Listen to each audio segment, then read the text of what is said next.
Welcome to the Penny Bloom Podcast. Ain't another place that has got more bombast. Romp past your mom, dad's listening to Tomcats. Talking everything that make you sad. We don't want that. We're here to make you smile. Put your mind at ease. Peace, love, and bloom, and always praise Keanu Reeves. This what we about. This some weeding now. We'll talk until we can't no more, and then we peacing out. Alright, let's go. Penny Bloom Podcast. It's the Penny Bloom Podcast. Penny Bloom Podcast.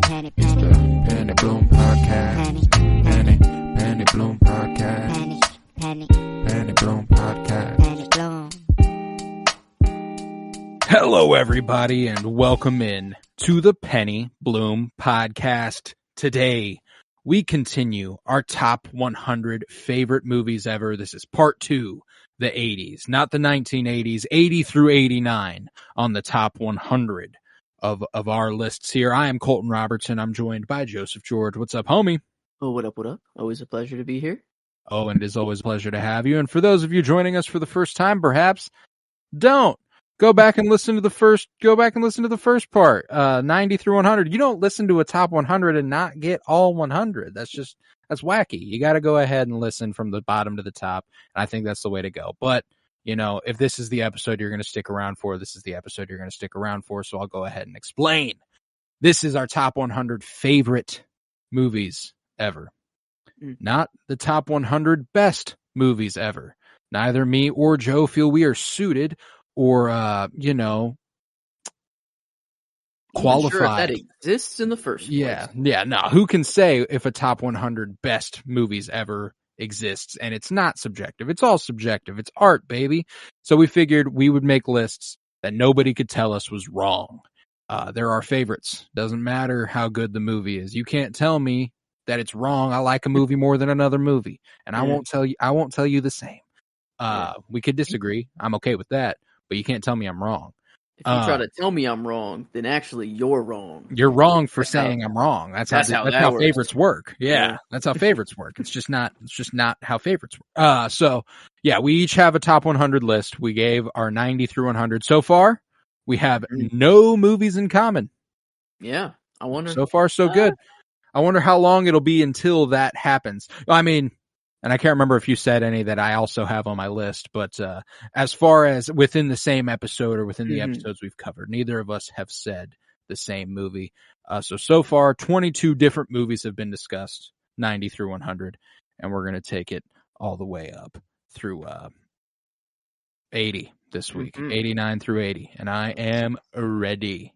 I think you have only said 1, 2, 3 movies that I also have on my list so far.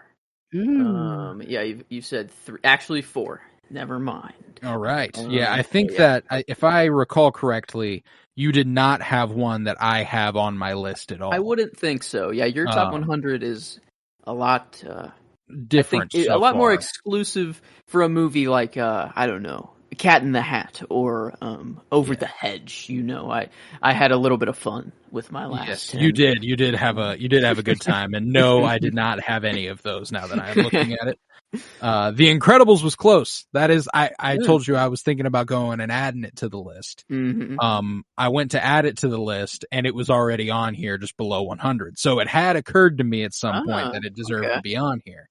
It was thought of. That's good. It was definitely thought of, to be sure. But what we're doing is the 80s. Like I said, 80 through 89. We're going to start at 89 and work our way up to 80. If you would like, Joe, you can go ahead and take us in once again. What is at 89? All right. Well, to preface this, usually every movie on here I watch and it gets better over time. I think this is one that has actually gone the opposite way. No kidding. Not because the movie itself is bad, but just kind of like the core idea. I have a couple of war movies in this one, and I like the humanitarian war movies, like I like that a lot more. But this one, I can't really knock it. It had to be on my list somewhere, and it's 300. Came out in 2006 by Zack Snyder. was just a movie that, I mean, my dad is obsessed with 300. I think like every dad in America is probably obsessed with the movie 300. Yeah. So this was just one that I watched with my dad all the time, and it made me feel really cool when I was young because like I felt like it was a movie I wasn't supposed to be watching at all. Probably wasn't. Yeah, no. I probably shouldn't have. Because I mean, back in those times, I mean, I thought Leonidas, that was the cool, like the idea of being one of those 300 people that was like the most badass thing to me. I'm like, yeah, I'm gonna train every day. But now I look at it, I'm like, oh yeah, they just took every kid and trained them. And if they didn't even like come close to their specifications, they just threw them off a cliff and murdered them. Yeah. So it's like, yeah, now that I actually know the story, you know, whenever I watched this as, you know, a kid, I was just like, oh, no, but when you're a kid, man, guys, the warrior culture thing was really cool. Like when you were younger, you were like, oh, it would be so cool to be in the warrior clan. No, it wouldn't. That'd be fucking hell. I'm at now, I'm like, fuck that, bro. I would have been tossed off the fucking cliff. I'm gonna tell you that. There's no goddamn way I was lasting out in there. But Lena Headey, you know, is the queen in this movie. Little Game of Thrones crossover there, which is nice. Michael Fassbender, you got an X-Men crossover there. He's Stelios. Fassbender. Is the main guy Gerard Butler? Yeah. Yep, he's Leonidas. This is one that I don't think I've ever seen in its entirety. I think I've seen clips, obviously. I don't think this one ever made it around to me. And unless we do a Zack Snyder's director spotlight, I don't know that it will. It's that's the thing. That's what I said. It's kind of been a movie that, as over time, I've just kind of cared less and less about. But it felt disrespectful to not have it on your list. It is made very well. Like if you're into that sort of thing, there's a reason why dads are obsessed with it. Like I mean, they love history. They love history movies. The use of slow motion is insane. I think I don't know the exact fact, but I'm pretty sure I heard somewhere that if slow motion was ramped up to just normal speed, the movie would be like 45 minutes long or something. Yeah. That might be like a hyperbole. Zack Snyder loves him some fucking slow motion. That's his bag, man. Yeah. It's a 2-hour movie, and that's actually a little nuts. I don't know if it's like it cuts the movie in half, but I mean a lot of it is in slow-mo. Oh, I fully believe it. But yeah, I don't know. It's just a big, strong dude with abs, and I was like, yep, I want to be Leonidas one day, and I want to be in the front of 299 other guys and just die. I don't know. Like that's that's literally what happened. Like I mean, they were up against an army of freaking like 50, they were not going to live. They were screwed. But I mean, they made their stand. It was really cool. A cool movie, you know, to kind of. I guess it did happen. Maybe I mean, a battle probably happened, but exactly how it's 300 dudes. I guess. Sparta. Like that's the thing is that it was like at a choke point, so like even a big army, like it didn't really matter because if they like it was a super narrow choke, so they were just kind of holding this choke point on top of a cliff. And so that's what they did. Whenever the army first came, there's a bunch of elephants and like huge things that they thought they were just going to roll over everyone with, but then they were like, nah, they backed them up into the back of the cliff and then just shoved everyone off. And then they got smarter and were like, oh, well, we'll just shoot you with a bunch of arrows. And then work smarter, not harder. That's my motto. Yeah. But yeah, a lot of weird things like the Persian army, like their leader, and like stuff like a lot of weird things in that movie. A lot of stuff that has not aged well by any means. As far as the reading I've done on 300, I think we've done that live on the podcast before. Dug into that. Maybe it was a Patreon episode, but we kind of dug into the whole like, 300 is a little bit of a fascist narrative, isn't it? Yeah, it's a little strange. Yeah, watching it now with a more keen eye to that sort of thing. But no, yeah, I don't know. It's on my top 100 right now, but I mean, probably not for much longer is the thing. Because I mean, I'm just watching more movies you watch. Yeah, the more movies you like. There's a reason, I guess, it's first after my like 10 childhood movies. I mean, like what a switch up it is going from The Incredibles to 300. You know, and like Cat in the Hat, the same type of movie. But it's like kind of, I guess, the bottom of my real movies list. I guess if you want to call it that. But yeah, that's where I'm starting with 89. The 300. All right, I love it. My 89. I'm taking it to my first foreign language film. Ooh. We're going to a Japanese film called Rashomon. which was released in 1950, directed by Akira Kurosawa. This is the first of 4 Kurosawa movies on my list. Kurosawa, regarded as one of the greatest directors of all time, and for those of us who are big Star Wars fans, a massive influence on George Lucas and on Star Wars as a whole. But this movie has kind of gained a notoriety and a classicness because of the very idea of it. There's a bunch of people, or a couple dudes, sitting at a place called Rashomon, where they're discussing a crime that happened, a crime they heard happened, and how they heard it, and what the truth is to them, what this person said, what they think happened, what the other person thinks happened. And it's all a different sort of version of the same event. All kind of portraying it in a way that benefits or, paints certain people in a different light compared to other stories. And so whenever, something like that happens, where there are a bunch of different ideas of what could have happened that day. Like a big one I'm reading, Oppenheimer released recently. I've been reading American Prometheus. The Chevalier incident, where in the kitchen at Oppenheimer's ranch, whenever they're talking about Chevalier comes up and he's like, if there's a way you want to pass some shit down the wire, we could probably figure something out about that.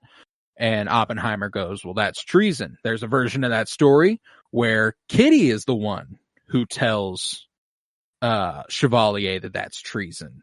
And that's what it is from Kitty's perspective. And Chevalier says that the conversation ended in silence or something like that. So what it's referred to in the book is a Rashomon that's cool. event. That's kind of and that's kind of what it's become known as.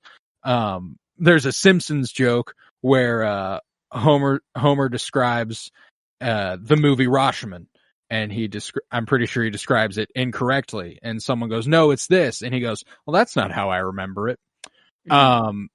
Which is kind of the whole point of Rashomon. And it's a really, really good movie. Toshiro Mifune and Akira Kurosawa are kind of one of those all-time director-actor combos that just made so many classics together. All 4 of the movies I have on here, Toshiro Mifune was the lead actor and Akira Kurosawa was the director there. So this is the first of those, and Rashomon is well worth your time. It's also a quick one, only just under an hour and a half. So if you're hesitant to foreign language films, because it's a lot of reading and you got to just sear your face to the television and all that. I'm a subtitle an hour and 28 anyway. minutes. Yeah. Same here. So but an hour and 28 minutes, it's not a very long time to do it. And it's a good way to ease your way in, I think. Rashomon is a really, really good movie. So strongly recommend. Yeah, and that's what I have in my 89. I need to get back into the older movies. That's for sure. And I don't know, whenever you're talking about how that event was known as a Rashomon event. There was, I don't know, I've recently heard of a test that you watch a movie with. Called the Bechdel test. Yeah, the Bechdel test. Yes. And I've never, every time I've watched a movie, I've been keeping this in the back of my head while watching. And I guess for those unaware, it's just to see how misogynistic a movie is. Yeah. And 2 women can maintain a conversation without regarding to a man or sex. That is simply it. One conversation. A single one, 2 women not talking about men in any way. And God, is it rare? Oh my Lord! No, it doesn't happen a lot. Yeah, no. And so I don't know. I've just been watching movies with that in the back of my brain, and now I have Rashomon does not pass that test. Yeah. Nor did 300. Yeah, no, definitely not. No. I think Lena Headey, probably the only woman that has voice lines. I think there is straight up one woman in Rashomon. Yeah, I think there's. Yeah, it's not even possible for it to pass in 300. But definitely in 1950. I mean, I wouldn't assume back then. A lot of movies these days don't even pass. But anyway, now I have a new little, I don't know what to call it, but movie reference thing in my toolbox. The Bechdel test is definitely an interesting one. There's a Rick and Morty episode where they make a joke about the Bechdel test where really? Rick is he's dying and he's like, you gotta tell a story, Morty. you got to tell a story that passes the Bechdel test. And he's like, oh, what's that? He's like, it's a story where two women talk to each other about something other than men or sex. Do it. And then he tells the story about them like having their time of the month where like rainbows are shooting out of their vaginas. I don't know if you remember that. Yeah. They're killing scorpions or something, snakes. I don't remember. I think it's like a train narrative episode, which is an absolutely absurd one. Okay. Now it's coming back. Okay. Yeah. No, that's a fucked up episode. But yeah, the Bechdel test. It's a wild little way to view film through for sure. Oh yeah. Well, another movie that doesn't pass it, because I believe there's only one female in the movie.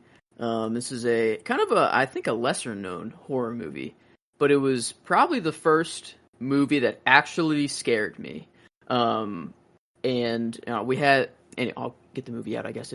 It's called The Strangers, directed by Brian Bertino, and it came out in 2008. And all it is a newly married couple, or not even a newly married couple. They were just at a wedding. And I think maybe they're about to get married though. They're a couple that has been engaged, the relationship isn't that important, I guess. They came from a wedding. It's like kind of a post, in this house that they kind of like an Airbnb, but before that was really a thing. But right. They're Airbnb in this house just to stay in after this wedding, and 3 people in masks just kind of are outside their house creeping the fuck out of them. Only known to be one guy at first, in a mask, and they just kind of stand there, just outside, just looking in, at first. That. And then, one knocks on the door, and then, they, just talk like it's all normal at first, and then they just start slowly creeping on him. And it's just, that's the thing, is that, nothing really that scary happens in the movie at all. But there's always this anything could happen at any point. Dread, And, the shots where, they think it's finally all calmed down, and they're, talking to each other, and then you see in the background one of the guys just walks into the other room. It's but no, it doesn't, it's just little things like that keep you on the edge. You're like, oh god, at any moment anything could happen. Yeah. And one part of the movie, the couple, they're freaked out, obviously. And they find a shotgun in one of the closets, and they're like, all right, finally, we feel a little bit safe. And they hear some noise of someone kind of walking down the hallway, and then kablamo. He's right whenever they get past that doorway, bam, ends up being one of his buddies from the wedding, not even one of the people. And it's just oh my god, it's just it's all falling apart. But I like movies like that, man. There's a few great horror movies that just. I'm not a big fan of watching horror movies, so they don't come to mind when I think of my favorite movies of all time. The only way that would have happened is that if it was especially special, it's that fucking good. But what'd you have the dawning of realization of over there?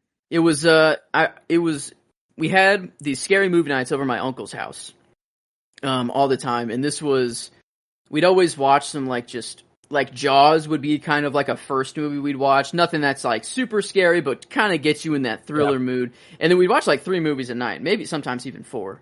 But then my uncle was like, all right, this one's kind of one of my favorites, and it gets me. I don't know why. It's based on a true story as well. It's not even a fake. This was, I don't know, apparently has happened.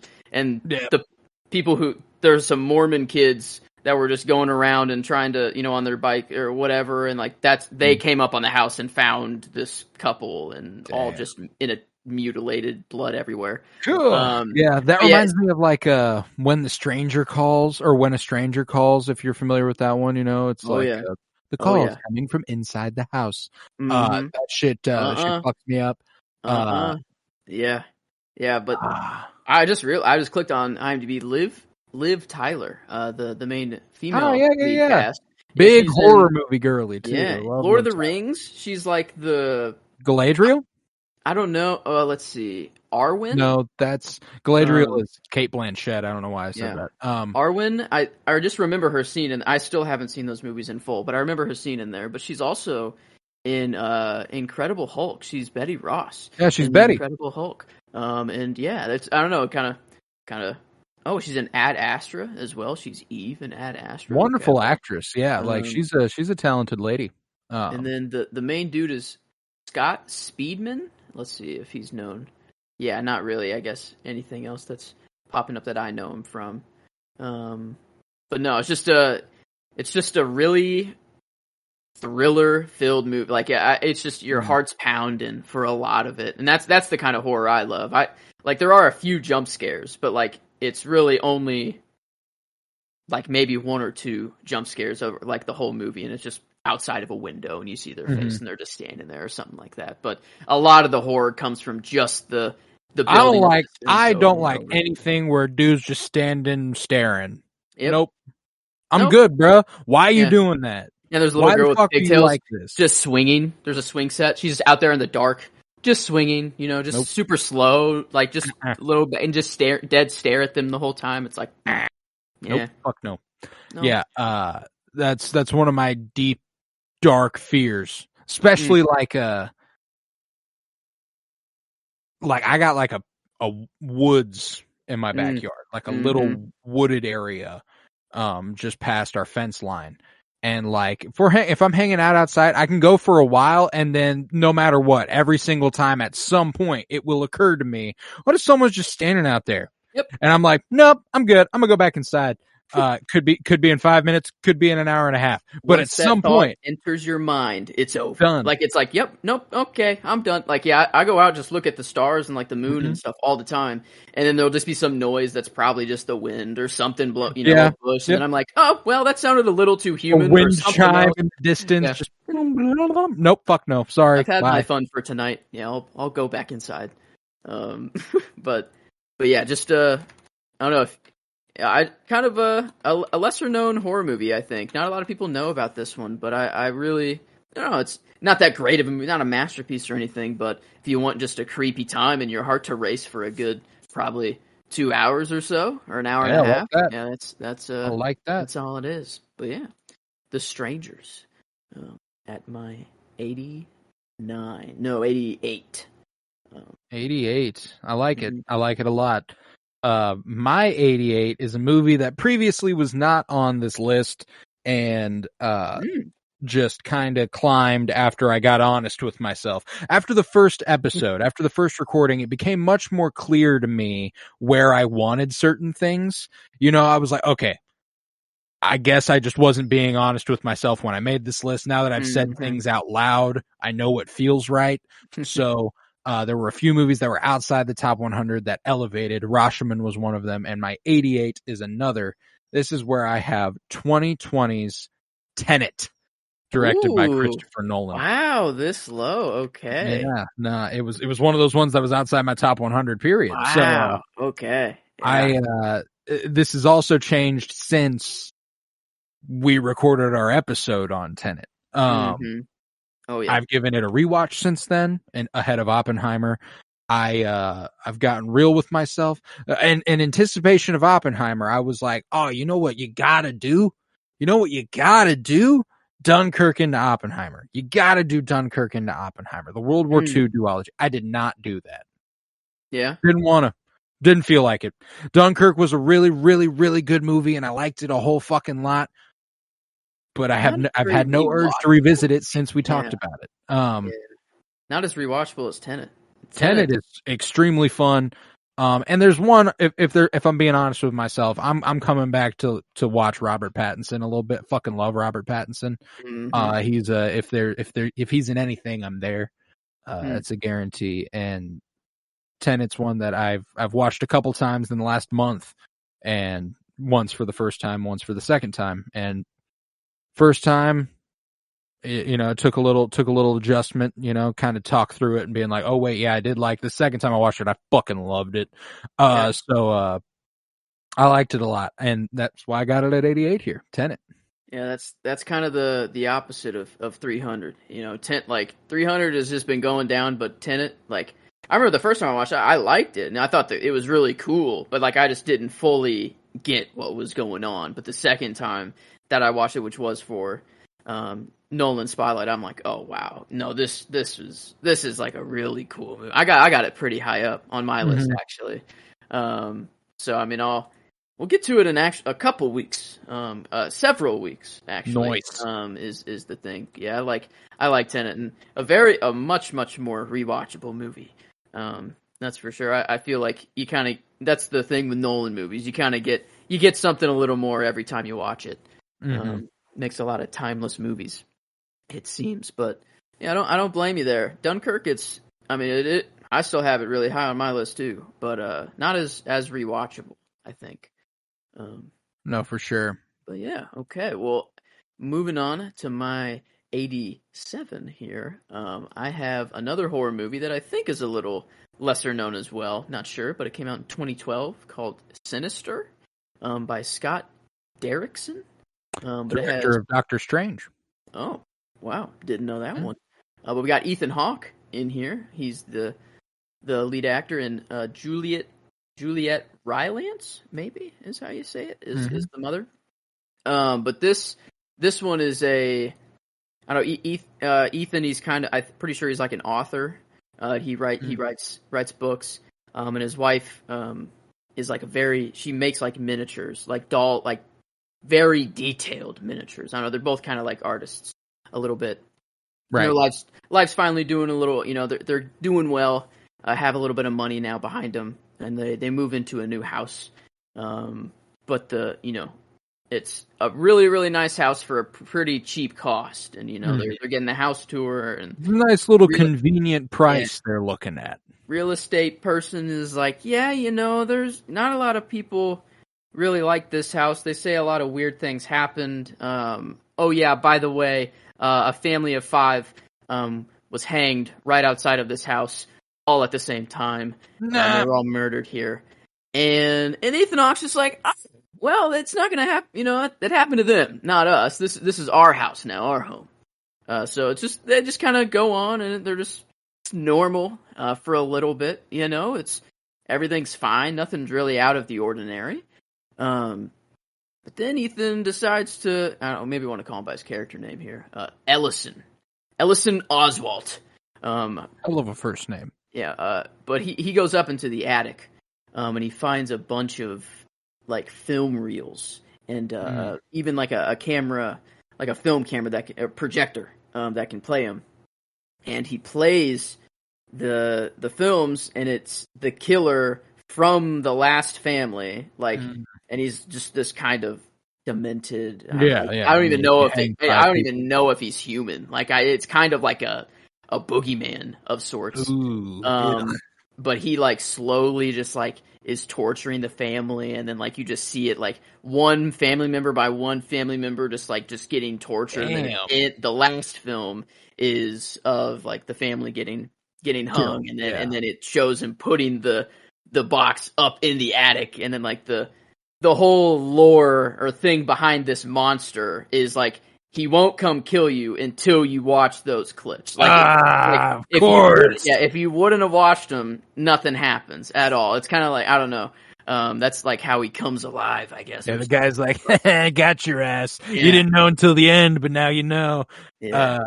What a goofy motherfucker, man. I love that premise. That's dark. That's twisted again. That's another one I have not seen. Another scary movie night from the Uncle edition here. Naturally. This was one that gave me a little more scaries than even The Strangers. This one, just a lot more involved in horror. This one is. People always like to talk about the grounded horror that could actually happen, or the fantastical shit that is not possible, and they're like, which do you prefer, bro?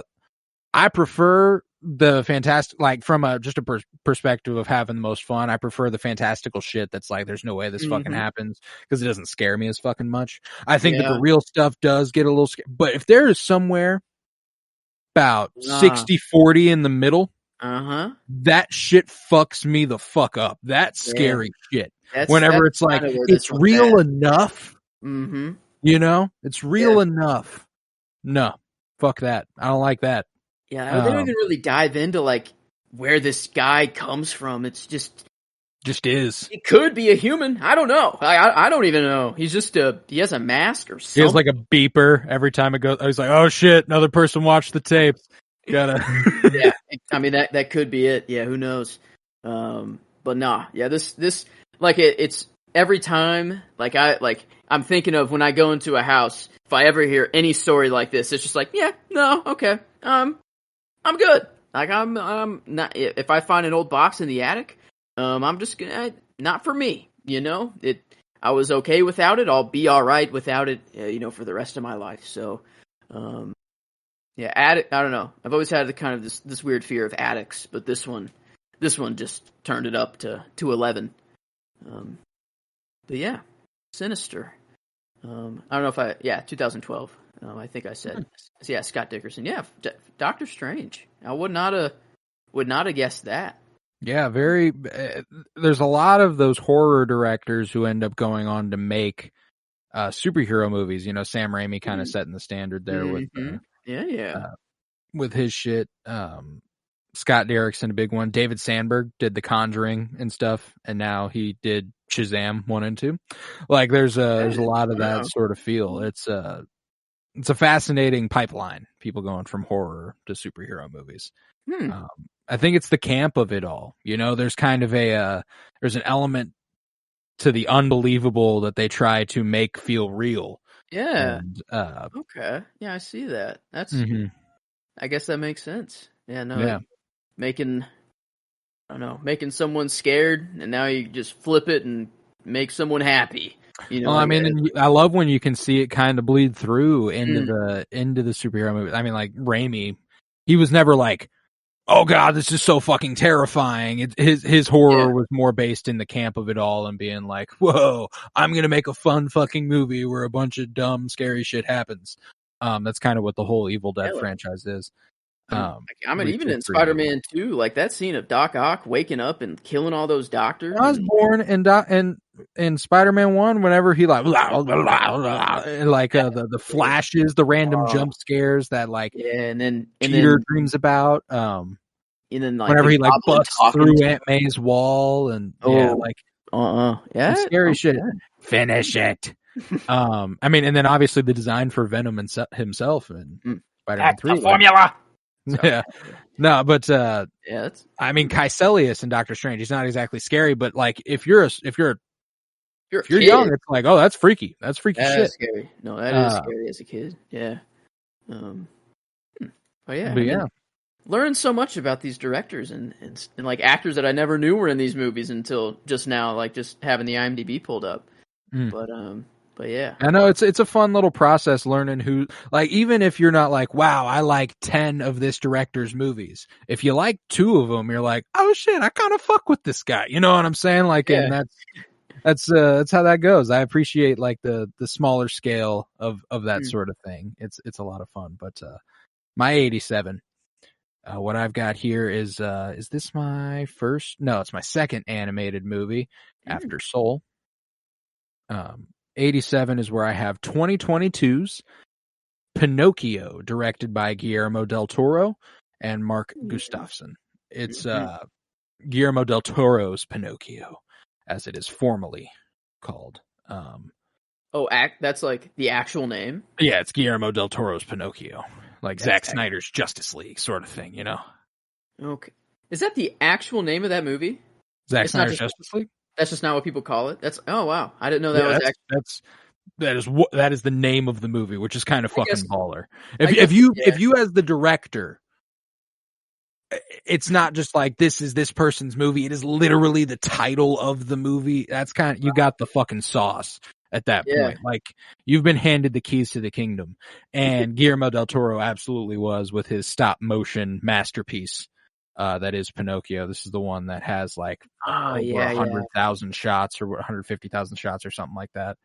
One of the most moving movies I've ever watched.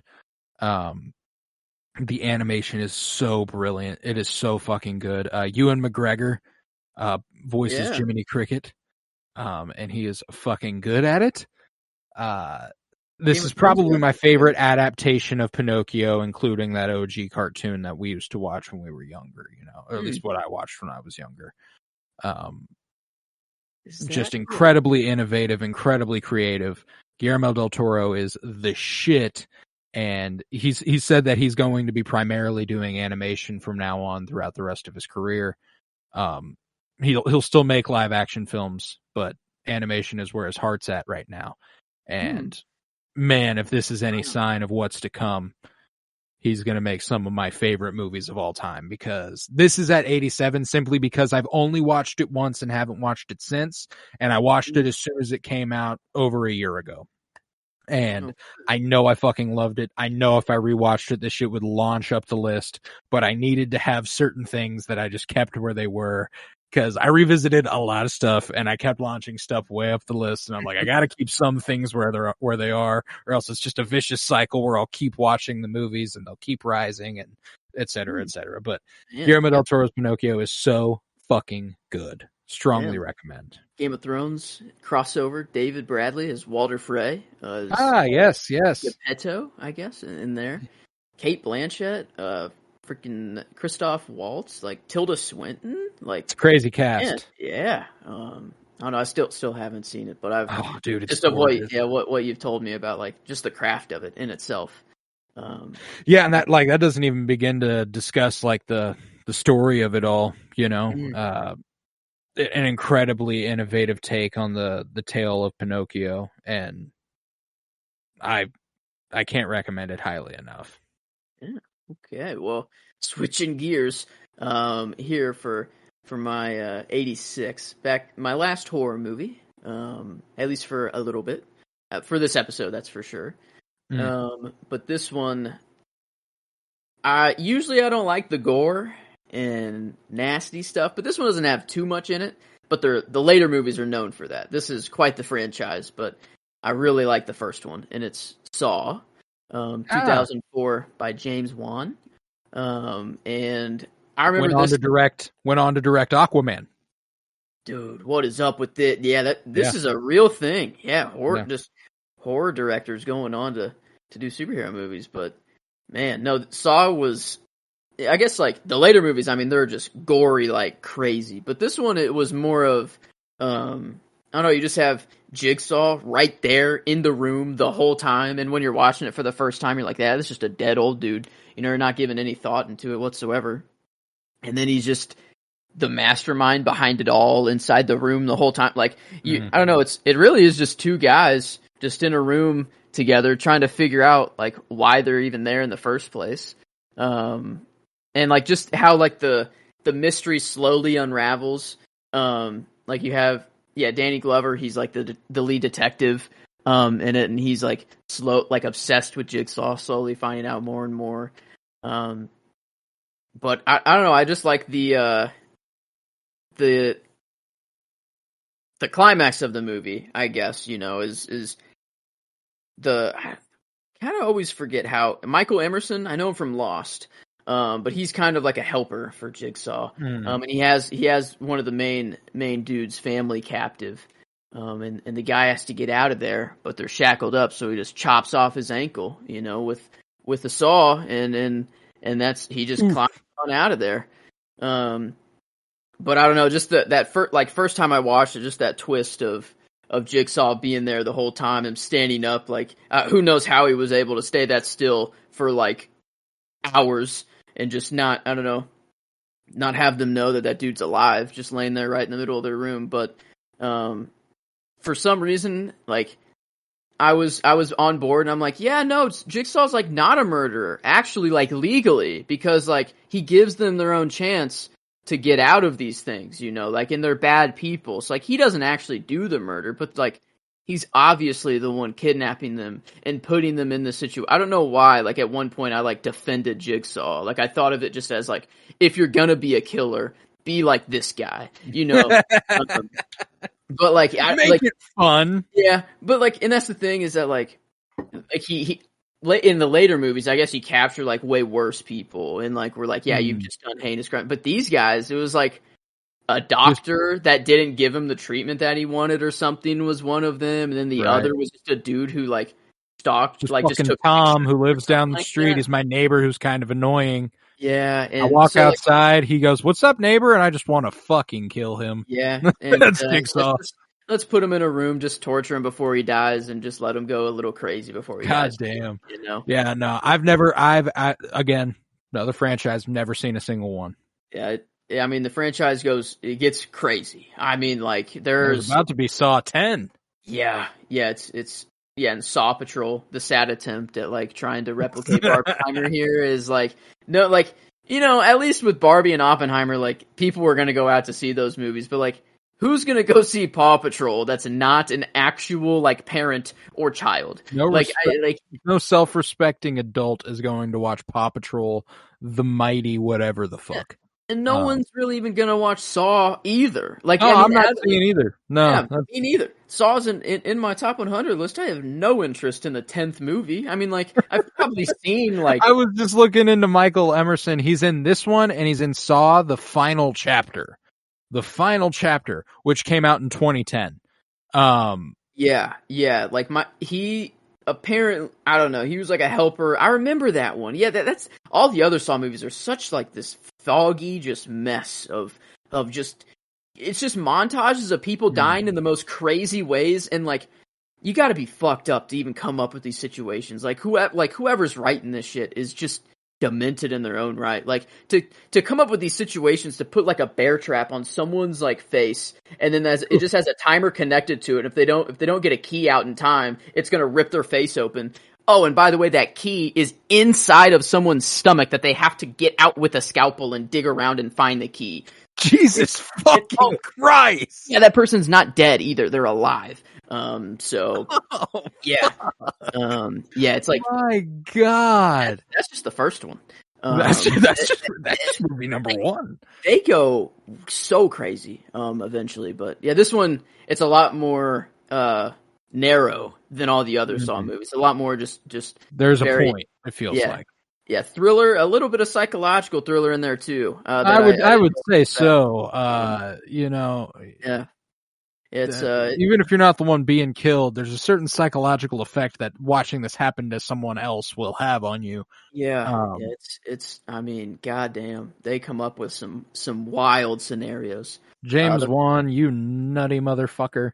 Yeah, I mean, man, I guess it's better to put it in a movie and not, like, use those thoughts for to actually do them in real life. I'd rather it be in a movie and not real life. But just the fact that someone came up with all this shit is nuts in the first place. But I actually have 2 horror movies in this episode, and what you'll find is that they're no longer scary.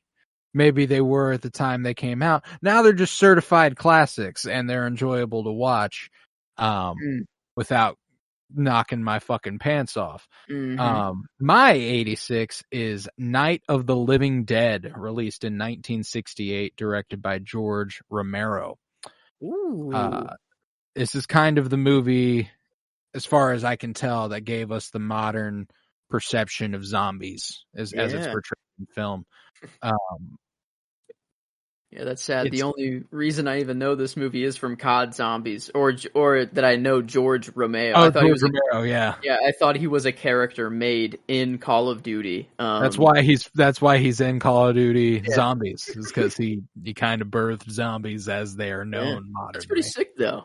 Yeah, it's an homage. Now I know that, and it makes a lot more sense. Not just a random director that they had in a map in Call of Duty Zombies, but no, yeah, George Romero. I don't know. I've never actually seen any of his movies, but very, very talented director, and this is the only Romero movie that I have on here. Just kind of groundbreaking in the way that it portrays, zombies.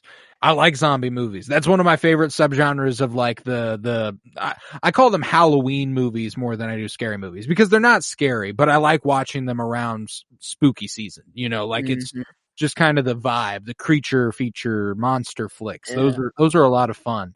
And this is absolutely one of them. And it actually was kind of groundbreaking in that it had a black man as the lead as well, and a cast of all white people also. 68 too. In 68, yeah. It's and he's the hero of the film. He is the he's the one who is right. Every time someone's like, "Oh, we need to do this," he's like, "No, you chill the fuck out. We'll be fine. We hold it down. This is what we're gonna do." And ultimately, like, the way this film ends is just so gutting. Like, it's just kind of like fuck, man, you fucking serious? Just because it's Night of the Living Dead, man. You're not a lot of people are making it out of that movie. I was gonna say, it probably isn't a good, nice, happy ending. Maybe a No, little. it's bit not, for, and I it's don't know. actually gutting for a reason you will never anticipate unless you watch the movie. But just an all timer, just an absolute classic, and undoubtedly one of my favorite scary movies, quote unquote, to watch. And I can't wait to give it another watch sometime around Halloween. I'm very excited for that. So, Night of the Living Dead is what I have at 86 from 68. All right, man. Yeah, I'm kind of jealous of all these older movies that you have. I don't know. I haven't broke that barrier yet for some reason. It's a fun barrier to break, but hey, next top 100, baby. That's why we're gonna do this again sometime. This is true.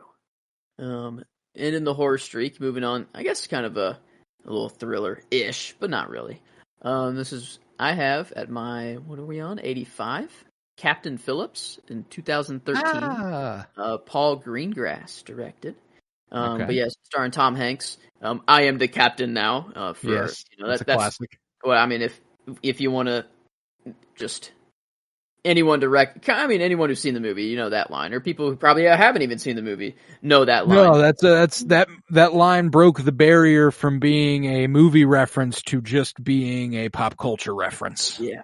And it's kind of, I think I've only probably seen this movie twice, maybe 3 times. I don't think so. Excruciatingly memorable. Yeah. Tom Hanks, I love Tom Hanks. Like, I don't know. He's just a really good actor. And if you know he's in a movie, you know, it's like pretty legit. It's got a chance at the very least. And there were some other Tom Hanks movies that I was thinking about like putting on here, like Castaway didn't quite make it, but I really like what is it, Greyhound, when he piloted a plane and like landed in the Hudson. I think it was called Greyhound. No, that's a Greyhound's a different movie. Greyhound, he did play Sully Sullenberger. That's true. I think it's called Sully. Sully, thank you. Yeah. Sully, almost made it. Greyhound was a different movie that he was also in, that he was the captain of a battle. He's a captain kind of a lot now that I think. Got that energy. Kind of, captain pilot the role. Conductor of the train. Yeah, Polar Express. Yeah, I guess. Oh yeah, already had him in here. So I guess my second Tom Hanks movie here. Love that. Will not be the last, actually.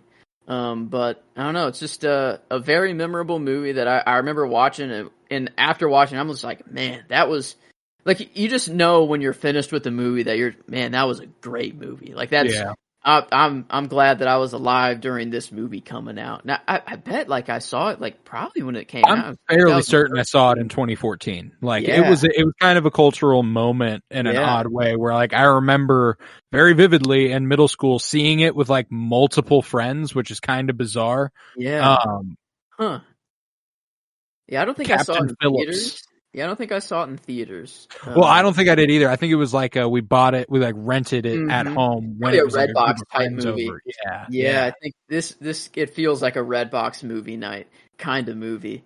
And that was always a gamble. I don't know, from Redbox, you never knew what you were gonna get. Yeah, you were just kind of like, this seems dope. Let's go ahead and pull that. Yeah, what a time. Yeah, now it's even before that, man. I miss a video store, man. Blockbuster was the shit. Come on, dude. And I got that when I was super young. You know, like I remember going there 15 years ago, you know, and just kind of being like, oh my God, I fucking love this place. Yeah, I just ran around just looking like it's different just holding like a movie and being like, oh, I can put this in my little VCR thing and watch, you know, when I get tapes, home. Bro, the fucking tapes. Yeah. The VHSs, that was the shit. And we got that on the tail, like at the tail end, you know. I'm glad like, we were around for that, though. I am too. Every once in a while, me and my my dad will be having a conversation about some shit like that, and my little brother will be like, "What the fuck are y'all talking about?" Yeah.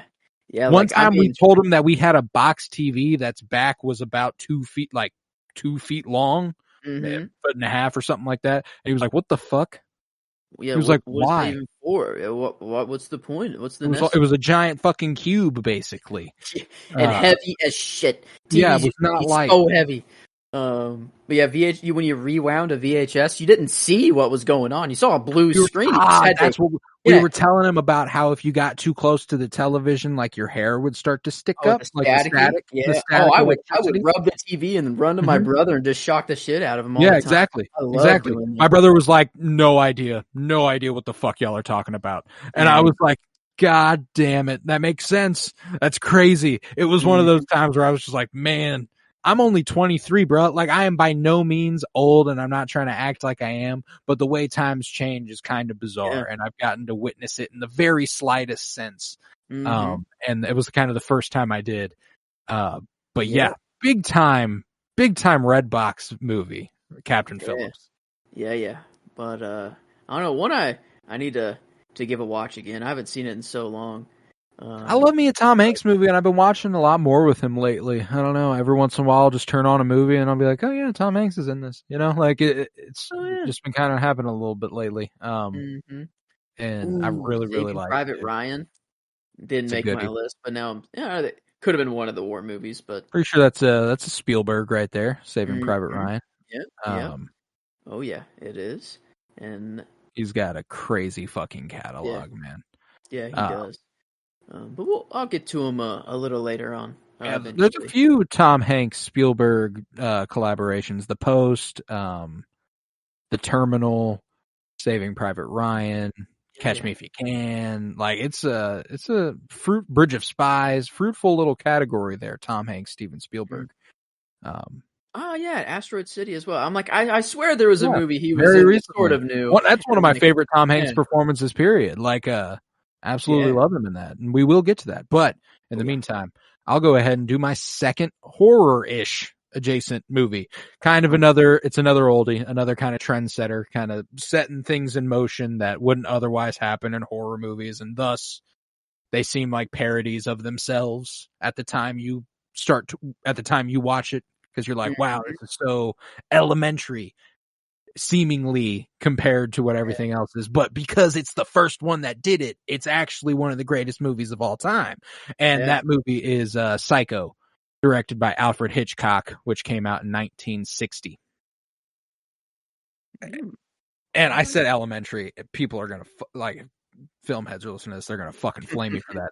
It's by no means elementary. Like, it's a fantastic movie with twists that you're going to see coming from a mile away now, but at the time had to be like, no fucking shit, that's dope. You know, like it's a brilliant little story where you kind of get this faux pas of a first act in the movie where you're like, oh, this person's going to be the main character. Oh, I love this. You're about 40 minutes into this, I gotta guess, hour and a half movie. Hour and 40-minute movie. You're about 40 minutes into this hour and 40-minute movie, and the main character gets fucking killed. Like, that's and I was like, oh, okay, dope. I'm in. Let's see what this shit's about. If you're familiar with the Bates Motel or the Bates, that's what this originates from. Norman Bates is the main character in this movie, or not the main character, but a very, very important character, Norman Bates. And inspiration on Patrick Bateman, like in American Psycho. I mean, that's just interesting. Distinct possibility. The American Psycho has a little bit more joie de vivre. He's a douchebag in every sense of the word, but Norman Bates is an awkward little shit. Okay. Whereas American Psycho, Patrick Bateman is a little bit more self-confident. You know, he feels himself a little bit more. Very much so. In the worst way possible. Joie de vivre was probably the wrong way to put that. But Yeah, no, it's an absolute classic. It's the only Hitchcock movie I have on here, but Alfred Hitchcock, another legendary director that I wanted to give respect in some capacity because there's just so much in his catalog that is so influential on horror movies and movies at large. Like Grand Budapest Hotel has a scene where it's just Hitchcockian out the ass. When Jeff Goldblum is getting chased through the museum by Willem Dafoe. That whole thing is very Hitchcock feeling. Yeah, I've heard that name. That's for sure. Yeah. I've heard that name. I just haven't seen any of his movies. The imagery of like a white bathtub with water running into the faucet and then blood trickles down the bath and swirls down the drain. Psycho. That's where that started. That's the first place they did that. The first ladies in the shower, and outside the shower curtain you see someone walking towards the shower curtain. Oh, yeah. That's a Psycho. You know, like it's a bunch of stuff that kind of set shit in motion for horror movies and the genre at large. So I love me some of it. And this one, I think it strikes me as a little bit freakier than Night of the Living Dead. You know, the makeup work in Night of the Living Dead is fantastic, but you know, it's 60s zombies, and zombies at large aren't all that scary anyway. Sure. As far as on screen, I mean, if I saw a fucking zombie, I'd be scared shitless. Don't get me wrong. But like watching them in movies, I feel pretty comfortable. That's something that's not going to freak me out a whole lot. This is one of those ones where it's like, not incredibly feasible, but this could happen. This isn't ridiculous. And I love this movie, man. It's Alfred Hitchcock, born in 1899. That's damn. I don't know. That's just kind of nuts to hit. Like that's a 19th century baby right there.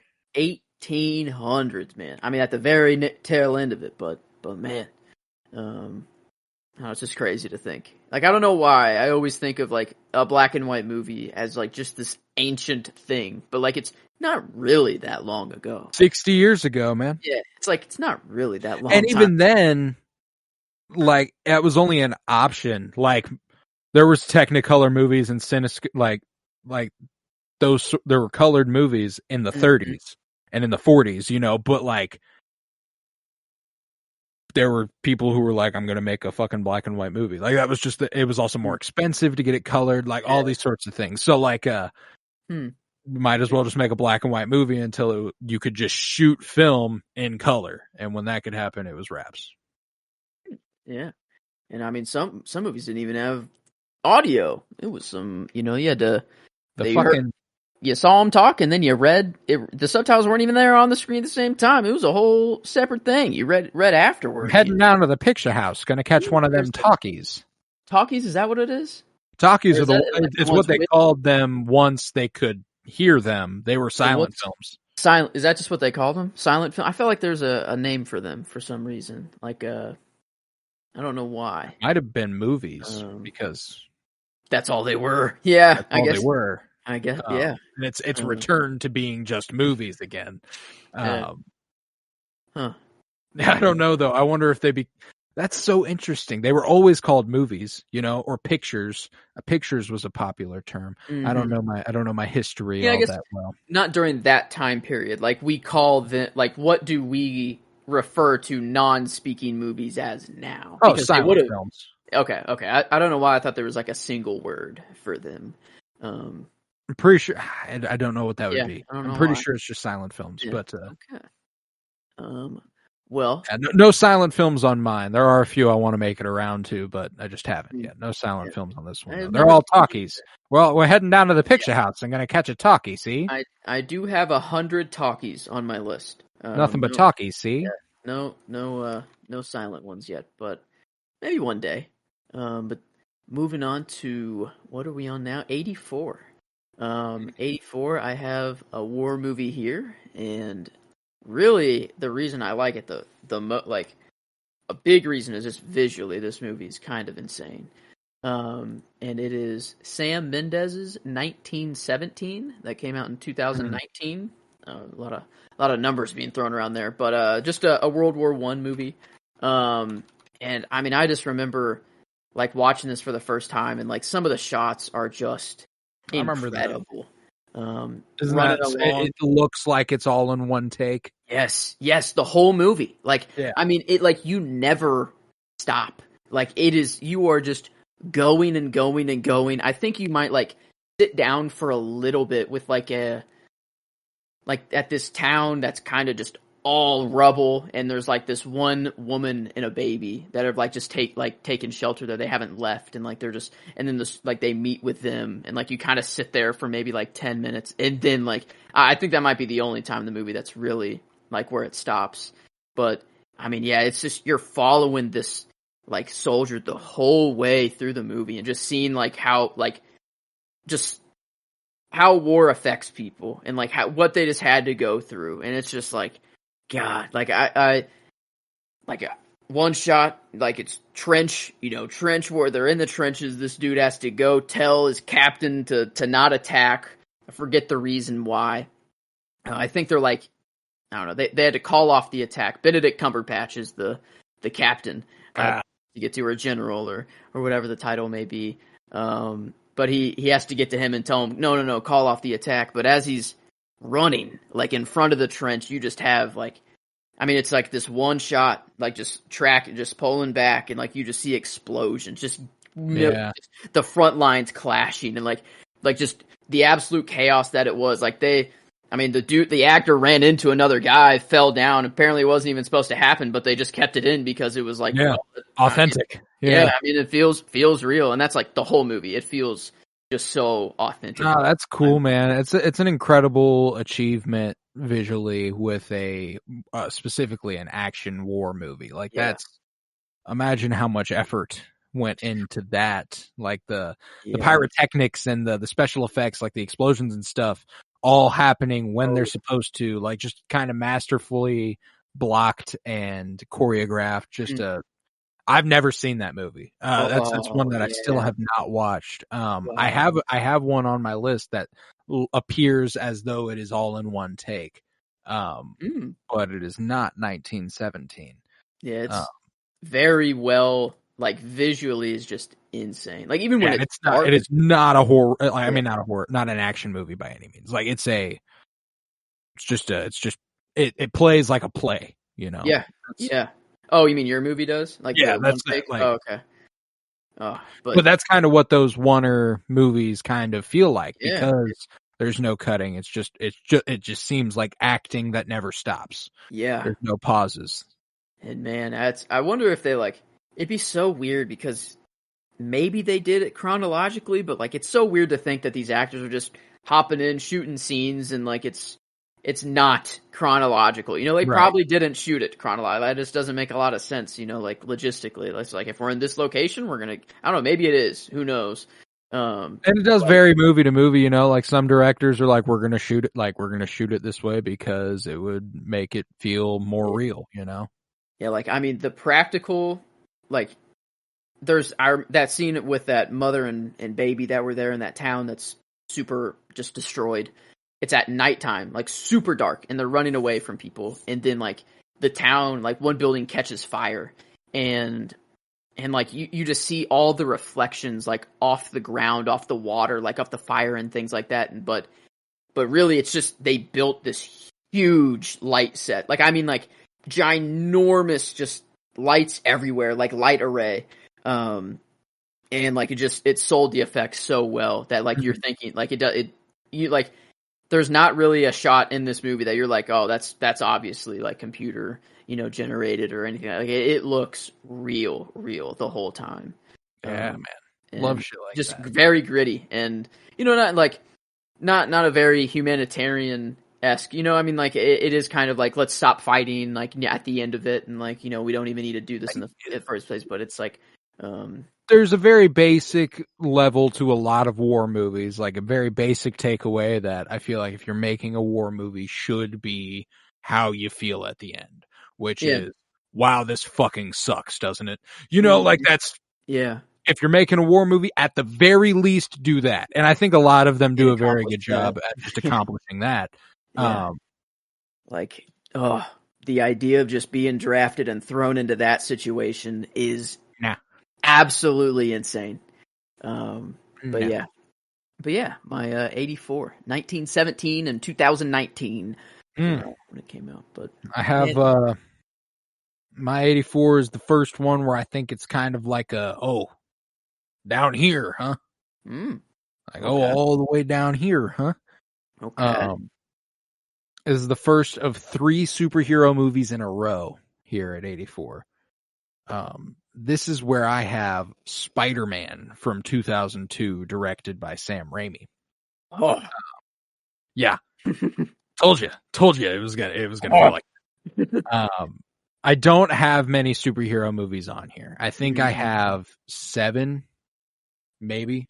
And a lot of that is to account for entire trilogies or franchises. Just go, I wanted to give them this one.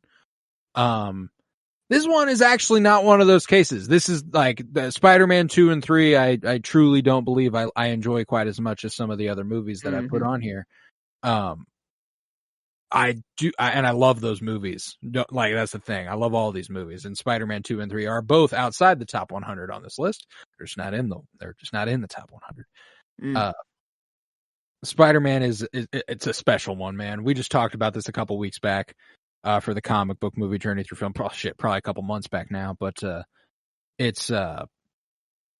it's a certified classic. We've talked about it on so many occasions, an all-timer, and the nostalgic factor. Tobey Maguire was the Spider-Man I grew up with. I was born in 2000. This movie comes out in 2002. Yep. All I know is Tobey Maguire Spider-Man for 12 years. That's it. Pretty confident. I mean, there's probably 2 movies that I've watched this many times. And it's Spider-Man and Revenge of the Sith. If I had to I don't know which one is more. I'd probably assume Spider-Man, because I literally blew up that VHS and it screwed up our TV. I mean, I don't know, it really sucked. Blockbuster VHS there. Dunzo. Dunzo. Yeah, I watched the shit out of that. And I knew, I was like, this one is going to get its love later on. It will. It will.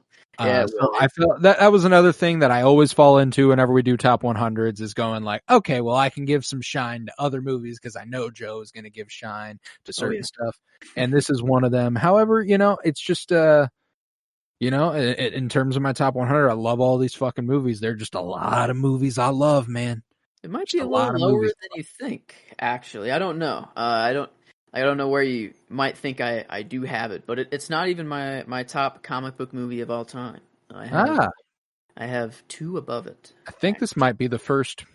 This might be the first one that I've listed as far as Marvel or DC is concerned. I did say Scott Pilgrim versus the World, but other than that, no, just Spider-Man.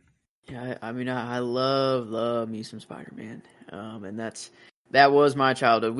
We shall get to that, but it will be weeks and weeks away. I can still say that. That's for sure. But wow, yeah. I guess I don't know. In 84 for you is kind of like a 50 for me. I feel like I wonder how many levels, what the gap is. Yeah, that would be interesting. I don't know. I just love a lot of fucking movies, man. Yeah, and I think you've seen just so many more than I have. I've watched a ridiculous amount of movies just this year alone. Just way too many. I recently tweeted that work is just a place I go to do something with my hands while I watch a movie. I saw that. Yeah, I'm on a roll the last couple days where I've watched 3 or 4 movies a day, and it's because we're so dead at work that I can watch 2 movies while I'm there. And it's why wouldn't I do that? In my head, I'm like, I got nothing else to do besides pour shit into Lexans and do nothing else. Every once in a while, I go for a drive, come on back, just do the same shit. I'm going to watch a couple movies, dog. I don't blame you. Yeah, no, you're getting the numbers up. That's for sure. It's a lot. But let's see. Now on to 83. Yeah. Yes. 83. This is taking a little break from the war movies. And I'm going on to 2018's directed by Bradley Cooper. Actually, didn't know he directed it, but Star is Born.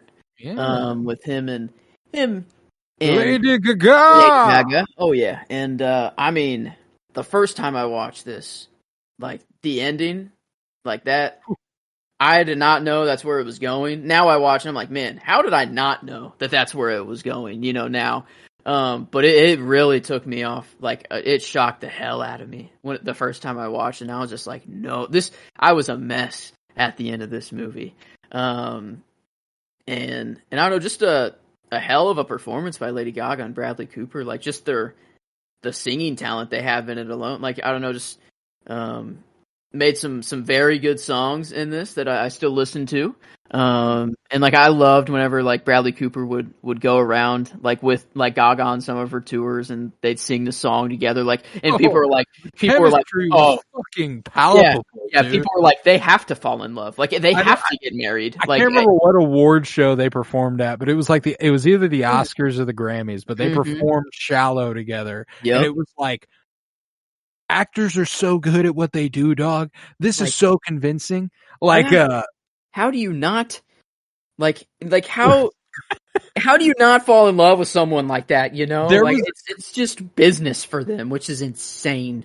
There's actually a really interesting example. There was an HBO series or a miniseries last year, or the year before, called "Scenes from a Marriage," which was like a remake of a classic movie from the 50s. It had Oscar Isaac and Jessica Chastain. And I don't know if you've watched some of the like comparisons, like while they're on like a red carpet, and it's like, oh, these two are in it, you know? There was a tweet the other day where Jessica Chastain answered a question that was like, how was your relationship with Oscar Isaac altered after Scenes from a Marriage? And she was like, hey, I love Oscar Isaac, but after we finished that role, we were kind of like, we need to go ahead and step back a little bit.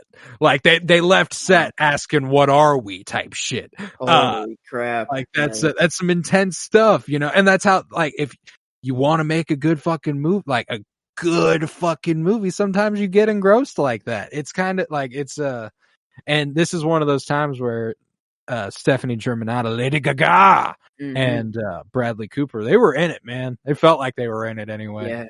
Yeah, I remember just everyone like posting their performances and being like, "All right, when's the wedding? Like how are you guys not like Bradley there must be Cooper's like whole ass married with a kid." Yeah, like totally. Yeah, it's like, oh no, he's definitely gonna leave his wife and his children to marry someone that he, you know, just acted in a movie with. It's just their job, you know. That's just what they do. They just work on a movie, fall in love with someone. I mean, not you know, act like they're falling in love with someone, and then just go on with their normal.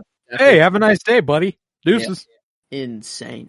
But other than that, I don't know. It's just a heartbreaking movie. Like it's just, I don't know. I not many movies made me cry like as much as like this one. This is a different cry. And I don't know, just the slow deterioration of him over the span of the movie, and you know, just seeing him drink more and more and more, and the relationship suffering, and then just the end. Oh man, I don't know, probably only a movie I have seen like 2 or 3 times, I'd say, and that would be it. But man, it is stuck with me. But still down at 83. I dig it. My 83 is actually a movie I've only watched once. That's because it came out earlier this year. And to stick with Spider-Man, I'm going Spider-Man Across the Spider-Verse, making it my 3rd animated movie thus far, 2nd of the episode. This, I mean, as far as animation is concerned, this movie is fucking nuts. Like, the way this movie looks is ridiculous. There are points where I'm like, I can't believe this is a commercially successful box office blockbuster of a movie, and it's some of the most like artful animation you'll ever see, where it feels like it's one of those niche movies that you won't find unless you go digging for it. Like that's the kind of animation it has at points, and you're just like, this is a real frame from a blockbuster that made over $700 million. You know, like that's amazing. I love that people are getting exposed to animation that's as good as this, and it continues to evolve the story of Miles Morales in a really, really compelling way.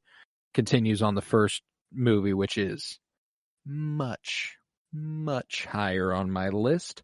Several weeks away. It continues that story in a really compelling way. My only reason it's not higher is because it's a part 1 of 2. Across the Spider-Verse and Beyond the Spider-Verse will belong together. Part 1, Across, ends on a massive cliffhanger. There is little to no resolution in the movie. It's just a giant setup. And it's very, very cool. You know, like it is. It's basically getting by on how fun it is to look at. And if Beyond can go ahead and seal that shit, it's going to be, you know, we just talked about how Guardians is probably the best comic book trilogy of all time. If Beyond lands, that's a short reign that Guardians is going to have. Yeah, man, I still haven't gotten around to it, sadly. That's why I'm trying to be a little vague. Oscar Isaac. That's what I was going to say. Yeah, I've heard a lot about his performance, though. He's like, very, very good. I love Issa Rae. Big year for Issa Rae. She was a Spider-Woman. She was one of the Spider-Woman variants. She was also President Barbie in the Barbie movie. Andy Samberg has got a little role as Ben Reilly. Just all the Spider people are back in their bag, and it's a lot of fun to watch. Man, okay. Yeah. Hopefully Beyond comes out and they've treated their animators well and things have changed. Because if this is what they're doing when they are in hell, I would like to see what they do when they're in heaven. You know what I'm saying? I'm like, I want to see what the animators will cook if they are in good conditions getting paid properly. Like, I mean, gonna be delayed for quite some time, I think, but I think that's a good. Hey, there was a 5-year gap between Across and the first one, and it was crunched. So like, how it's the hell were they expecting to do a whole nother? They had no fucking chance. Their plan was to abuse workers. That was the entire plan. So I'm hoping at bare minimum 5 years. I'd be cool waiting into the 2030s, bro. Like, if that's what it takes for y'all to make a suitable sequel to these 2 movies, then fucking do it. Across is it's a special one. It's one that I think would get better with a second viewing. Just like knowing that I knew it was a part 1 of 2, but I've watched a lot of part 1s that kind of end the story as it was told while leaving stuff open. I don't think there's hardly any of that in Across the Spider-Verse. Okay. Wow. Yeah, I don't know. I have to. I just got to Guardians, so I'm making my way slowly as these catching up. Release. Yeah, I guess released digitally. But kind of a shame that it is releasing digitally so soon after it is released, and then people are just gonna rip it and or do whatever. Because is this going to Disney Plus at all, or is it like Across the Spider-Verse? I don't know. I don't think so, because Into the Spider-Verse isn't over there. I think because it is just Sony and has nothing to do with Marvel Studios. I didn't know that. It has something to do. I mean, like in association with. It's in association with Marvel, so it does have I think it's Marvel Studios in name, basically. And there are a few. There's some fun cameos that are just like, to let you know, and a lot of mentions. Like there's a mention where it's like Oscar Isaac goes like, "Don't even get me started on that little twerp in Doctor Strange," talking about the way people are fucking up the multiverse, and like, so it's just a nice little like, oh yeah, that exists, and we know it exists, sort of thing. I see. Yeah. I like Across the Spider-Verse a lot, and it has the potential to be elevated like crazy if Beyond is a suitable sequel. So. That's what I got at 83. Eventually, when we get to my Spidey movies, I have them back to back, and I've been going back and forth on which one I have over the other. And I kind of have like my Tobey Spider-Man kind of representing them all, Trumps. And then, but I don't. I've been going back and forth. I don't know which one I think they're both just kind of tied. Like it's if I want that nostalgic feeling or if I want just like a really, really great, good fucking movie, man. Oh my god. But yeah, those will come much later though. That's for sure. I think Spider-Man with Spider-Man, Across the Spider-Verse and Into the Spider-Verse. Don't think there's another superhero who occurs 3 times on my list, you know? Mm-hmm. And I know that Miles Morales and Peter Parker are different characters, but the Spider-Man branding. Mm-hmm. I only have 2 Batman movies. I only have 1 Superman movie. Mm-hmm. So, hey, Spider-Man reigning supreme movie-wise. Well, moving on, we're sticking with Spider-Man a little bit. One of the Spider-Men, Andrew Garfield, is the lead in this movie. Another war movie that a lot more on the humanitarian side, with Hacksaw Ridge. Yeah, that came out in 2016, directed by Mel Gibson. And Mel. yeah, I mean, it's a war movie, but I mean, the main character is a guy that doesn't even carry a gun and is completely against the idea of carrying a gun. So he just goes out and saves everyone that he can. Also based off a true story, which is insane. If this really happened, which is nuts. The amount of work this dude had to go through to literally pull himself up a cliff, get another person, go back down, have that person be all safe and sound, go right back up into gunfire and do it again. And I don't know. I love Andrew Garfield. He's becoming one of my favorite actors, very, very quickly, especially with Tick, Tick, Boom. After that, I'm oh man, I love a wrap. Dude. That was it. He's a fantastic performer. This is one of the big blind spots for me, Andrew Garfield wise. I've never watched Hacksaw Ridge as well. Ooh. Yeah. I feel like this is a war movie you would actually like. Right. That is it's not. I mean, and there's even a little love story in there too, with them. I mean, it's very. There are some parts that are pretty war-y, but I mean, it's very more focused on the saving as many people as we can instead of doing all the killing. Yeah, he just doesn't even carry a gun. He's against it, and they're like, "Hey, just take this. You might need it." Dude, defend yourself. He's like, "No, I don't feel like it. I don't need it." And it's just, I don't know. He plays Desmond Doss. Desmond Doss. Sam Worthington, is that Avatar? Yeah. Yeah, Jake. I was gonna say that he did look familiar, but yeah, he's Captain Glover in there. Pretty sure Vince Vaughn is in it. Yeah, he's the kind of their instructor, the guy that just yells at him. Sergeant. Yeah, Sergeant probably. Hugo Weaving's even in it. Wow, I don't remember him. He's Tom. Cast. Oh, Tom Doss. He's his father, I guess. Andrew Garfield's Hugo dad. Weaving plays Andrew Garfield's dad, huh? I guess Hugo Weaving is much older, not much older than Andrew Garfield, right? I mean, I guess 20 years is enough.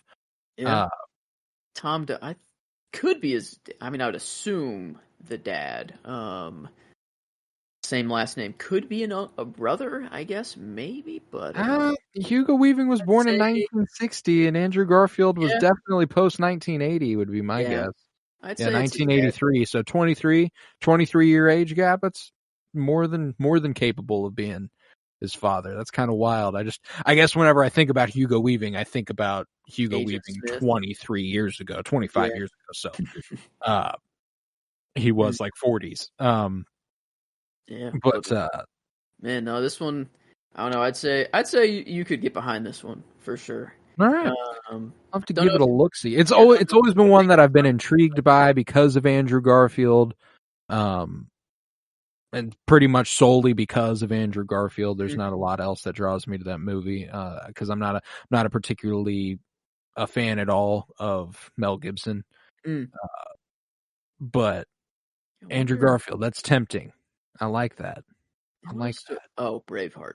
Duh. I'm like, what do I know Mel Gibson from the most? And it's Braveheart. Doesn't make this list. Not a war movie that's on mine, but definitely a dad movie too. My mom even likes Braveheart. I just was talking, which is surprising. Mel Gibson was also a very prominent actor rather than director. That's what I thought. When I saw directed, he did direct Braveheart. Like, oh, wow. He did direct Braveheart and star in Braveheart. Signs, Lethal Weapon, Mad Max, bunch of shit. The Patriot, very, very big movie star in his heyday. Learn it. Also, I don't know.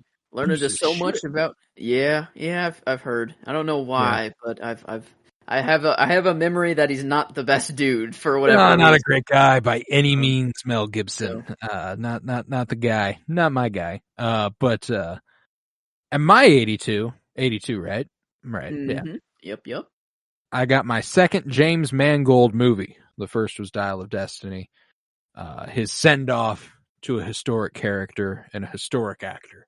hmm And my second and final James Mangold movie is another send off to a wonderful character and a wonderful actor. Logan 2017, directed by James Mangold. Mhm. The only reason this movie is this low is because I haven't watched it in a while. You know, like it's another one of those where I'm like, I fucking love this movie, just haven't seen it in a while, and therefore I've watched a bunch of movies and gone, I like that a lot. Logan's one of my favorite comic book movies of all time, top 5, with ease. And I think that Hugh Jackman, as much as he's kind of perceived as a bad fit for the role, I love him in that role, man. The I love him in longest that role. standing comic book role of all time, right? Or comic Yeah, book actor yeah. of all time. Most movie appearances. He's I think it's him and Samuel L. Jackson as Nick Fury. Oh, okay. I didn't think about that. Two. Yeah, that's as RDJ is the not far first behind. Nick Fury. Would that be Iron Man 1? It like shows up, or is it 2? Yeah, I think Iron Man. I think the end of Iron Man, Captain America. I don't think he's in Thor, the Avengers. Like, I think he's been in at least 12 movies. Like, he's been in a ton of shit. Yeah. But Hugh Jackman, he's been every for single longer, X-Men movie, time except period for wise. Yeah. Like, and he's still going. Yes, got him in Deadpool 3 as well in a comic accurate costume. Yeah, that's gonna be nice. It looks good too. The fucking leaks. He is immaculate. Glad this is on here because I limited my comic book movies quite a bit, and this was like the one that was just outside my comic. Oh, no kidding! This is one that I think I told you I limited my comic book movies, and it was one that I refused to get rid of. You had to, and I mean, I think it is just because I haven't seen it in such a long time too. Like it has been quite some time, and the next time I watch it, I feel like I want to watch it in black and white, the noir. Yeah, the noir version is very, very solid. I still haven't seen it in noir. I quite enjoy it in both color and in black and white. It's a gorgeous movie and a lot more visually innovative and excitingly directed than I would say James Mangold's work on Dial of Destiny was. I think this is definitely easily the better movie, and as you can see here, I have it also above it in favorites. But I'm not very familiar with James Mangold's work outside of this. I want to see Ford versus Ferrari so bad. Got to watch that at some point. We'll get there. We'll get to that. Actually, yeah. Very soon. Not in this episode though, but yeah. Yeah, another James Mangold movie, that one. So like a very busy guy he's gonna do the Star Wars New Jedi Order movie. He's gonna do a Swamp Thing movie for DCU. Like James Mangold's gonna stick around as a very prominent director. And I'm very glad he will, because if they're anything like Logan, then we're in for a fucking treat. Love Hugh Jackman. Seeing Patrick Stewart back as Professor X was awesome. I loved Laura Kinney. I love the introduction to that character, X-22. If there is if the MCU wanted to just go, actually, our Wolverine is Daphne Keene's, or X-23, Daphne King's Wolverine, fuck yeah, do it. I would love that. If Laura Kinney, if you're like, Logan is, Hugh Jackman did that, I don't think that's what they're going to do. I think they'll bring back that fucking character, because why wouldn't you? But like, I would be cool with it if they just went straight to Laura Kinney. It'll be interesting to see how they like rope him in eventually. Like if there's one that's like, if he's meant to stay or if he's just like a cameo. Like I think this is it. Like yeah. I don't think Hugh Jackman's going to be the MCU's Wolverine. In fact, I think we're going to get confirmation that he is actively from another universe in Deadpool 3. I hope so. Like I mean, I love Hugh Jackman's Wolverine. Like I don't want to to say that I don't, but I think it's just time to pass the mantle. Oh yeah, you know, absolutely. it's There are just so time. many great actors out there that, and it's such a great character that to see it adapted, hopefully consistently well. You know, I guess the MCU doesn't have the best track record with adaptations, but like, I think the X-Men at this point, you've seen how it's received when it's not a great adaptation. Why wouldn't you just go ahead and make it a good adaptation? You know what I'm saying? So like, yeah, you know, we'll see. But I love Logan, and it was such a great send off to a wonderful character. And I understand why some people are upset that he's returning because of this movie's send off action. But I don't know. It's just never been that big of a deal to me. I can make sense of it in my head that this is later in the character's story. Yeah, so it's just a younger version of the character. Could be a multiversal version of the character. So I'm like, I know it was like a send off to the actor, and like, oh, it was like that was part of the marketing, but like, he's an actor, man. He's got to eat. You know, if the biggest paycheck he's ever been offered is to be in Deadpool 3, why the fuck would he not be in Deadpool 3? You know what I'm saying? So like, I love me some Hugh Jackman. We'll wait and see. Whatever won't be his last appearance on this list either. Hugh Jackman. Several Hugh Jackman. Yeah, I got a couple of him in here. But yeah, okay. Let's see, where are we at? 81. Wow, we're almost there. 81. I'm going back to 2002. And this is Doug Liman's The Bourne Identity with Matt Damon. Christ, it's Jason Bourne. Yeah, but the first one. I think I know I've seen the first one in totality a couple times. But the other ones, this is another dad obsession movie here. My dad's obsessed. Big one. My dad loves the Bourne movies. Yeah, but the first one, I don't know. It's kind of, you know, he's a James Bond. You just are kind of like what's Tom Cruise's Mission Impossible? Ethan Hunt. Ethan Hunt. You kind of just, you know, one of those guys. Just an agent, badass. But you know, he doesn't remember. He has amnesia. Doesn't quite remember where he came from, what even his life was before. But he still has all those ninja moves and all the skills that he learned, you know, and everything. And I don't know, I just like it. Matt Damon, this is like what I know Matt Damon from. This is what like I was introduced to Matt Damon as. I have a few more Matt Damon. Matt Damon's just very prominently featured actor in a lot of great movies. Yeah, I love me some Matt Damon. So like, you'll never hear a peep out of me. But Bourne, that's one that I didn't think of. I loved the Bourne Identity though. Bourne Supremacy and Legacy and Ultimatum and all that. I feel like shit. I've seen them just here and there. Like it was just my dad was watching. I'd walk down after like 30 minutes into it. And I'm like, yeah, sure, I'll sit and watch the rest. I don't know. And Bourne Identity, that's the one. That's the one you've seen and you remember seeing. Oh yeah. But I guess let's see. I guess I have a couple franchise movies on here. I guess Saw, a franchise movie.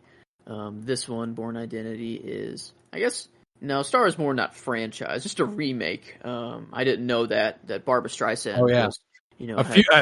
I think the Barbra Streisand one is a remake. That's a remake even. Let's see. I guess Incredibles. Is that franchise? No, I don't think Pixar is technically a franchise. What it's a production company? Okay, yeah. But yeah, I guess that'd be it. Out of my I've got a few franchise movies for sure. Spider-Man, Across the Spider-Verse, Logan. Got another one, and 4 out of the several. But franchise movie. Who's the female lead in the Franca Poten? I don't know how to pronounce that. I'm very sorry, but she plays Marie in here. Just this. A girl that just has a car that Matt Damon offers a briefcase full of money, and then she's like, "Oh well, I'm too deep into this now. Kind of have to, you know, run with you for now." And she has to, you know, cut her hair, bleach it, change her identity, everything like that. Like, just got roped into this, just chaos. But I don't know, just I love Matt Damon in this one. I remember just after watching this as a kid, I'd always just like, I don't know, imagine myself as a guy with amnesia, but still knows all of these skills. And I learned, and I'm just going. I can't tell you how much I've gone. Jesus Christ, it's Jason Bourne. Yeah, I know. I mean, that was a freaking huge meme for for several years. Oh my god, that's just all you heard for a couple months straight. But yeah, I mean the first. I mean, I'm sure the other movies are great. I just haven't really watched them in full. But I really do like the first one. And that's what's up here at 81, second to last one on this list. Right. Yeah, I actually the Bourne movies I have made my way through at some point. I remember watching the Bourne movies. But the first one, that's one that I forgot about and might have made my top 100. But major blind spot for me. I've never seen any James Bond movies. Never watched any of them. I guess I've probably only seen one, really. And I want to watch all of them. Like, I want to see them very, very bad. Just haven't gotten around to it. I love Daniel Craig. I love Pierce Brosnan. I love Sean Connery. So, like, I know I'd like these fucking movies. I just haven't gotten around to it. So I don't have any Bourne movies. I don't have any. I don't have any Bond movies. I do have a Mission Impossible movie. I do as well. Yeah, I've only seen one, and I really liked it. I don't know. It's a very good movie. It's a very good movie. But I don't have any Fast and Furious movies. It's not exactly the same kind of movie, but I don't have any of those. So like, I do have some franchises going here, and I have some franchises going hard. But there are a few that I missed for sure. Don't have any Harry Potter. No Harry Potter movies in mind. That was close. That was right outside mine was Harry Potter. But I don't know. But speaking of the franchise movies, the stuff that Steven Spielberg would go on to do because he couldn't do a Bond movie. His original legacy sequel for the franchise, Indiana Jones and the Kingdom of the Crystal Skull, released in 2008, directed by Steven Spielberg.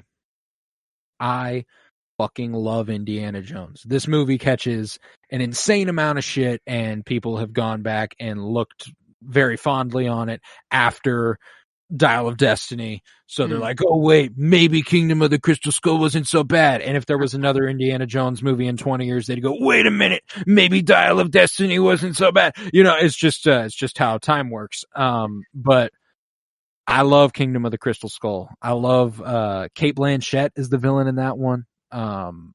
You see the return of Marion Ravenwood, which was a lot of fun. She comes back into the fold after not having been in any of the movies since Raiders. She gets mentioned a couple times in The Last Crusade, if I remember correctly, but I don't think she's in it. And it's just fucking fun, I said interdimensional alien beings is the wow, we're really going there with Indiana. He survives a nuclear bomb blast because he gets in a lead-lined. He gets into a lead-lined refrigerator and he just goes flying and rolls right out and he's just fine. Yeah, I fucking love that stuff. I love that. It's he's facing off with the Soviets because it's Cold War era, which makes it very first one's Nazis, the second one we won't talk about that. The third one is Soviets, and the third one is Nazis again, and the fourth one is Soviets. So they're hey, fascists throughout history, you can get behind this. There was an indie film on in the living room 2 days ago, and all I remember was it was not Nazis were in this one. They were in a tank, kind of heading towards the end of a cliff. And that's The Last Crusade. It's The Last Crusade.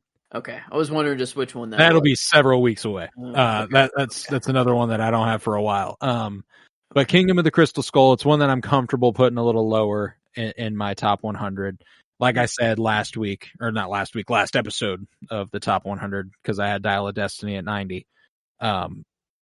All 5 indie movies are here. All 5 of them are here. And this one I hold so very, very dearly just because it was I remember being 8 and I think I watched this without having watched any of the other Indiana Jones movies. I just watched Kingdom of the Crystal Skull at some point when I was a young kid.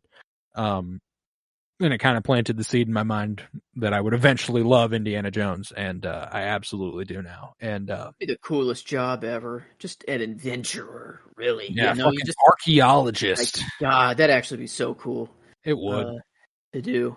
It's like That belongs in a museum. Yeah. Fucking Harrison Ford. Mm.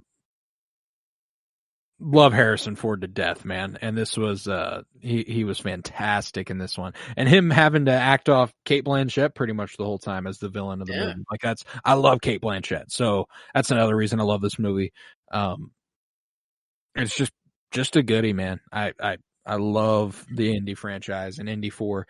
Indy 5 was a suitable send-off. Indy 4 was a suitable send-off.